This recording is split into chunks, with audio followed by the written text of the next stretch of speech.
La Marine nationale et la base aéronautique de Landivisiau accueillent jusqu'au 24 juin des forces aériennes suisses, grecques et britanniques pour un entraînement commun.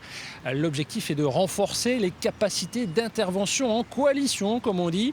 Un exercice annuel rendu encore plus réaliste dans le contexte actuel. Sarah Bencherifa et Régis Massini ont pu s'approcher de la piste d'envol. Des rafales marines et des avions de chasse grecs et suisses dans le ciel du Finistère. L'exercice Ocean Hit réunit les forces aériennes de plusieurs pays alliés de l'OTAN.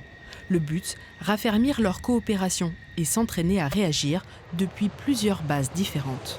On a colocalisé avec nous des avions suisses et grecs, mais on se force à ne pas préparer les missions ensemble. Donc on a monté tout un système de réseau de communication où au final on travaille en distanciel et on fait cela également avec les avions de l'armée de l'air qui opèrent depuis leurs bases respectives.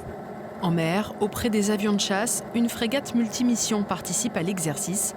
Pendant une dizaine de jours, les pilotes vont simuler les deux camps et s'exercer à armer le camp allié. On travaille notre capacité à frapper réellement des objectifs et pour cela on équipe nos avions avec des munitions d'entraînement pour aller sur le chantier. Là on dispose d'une munition guidée laser d'entraînement qui va être tirée sur un chantier breton ou en mer.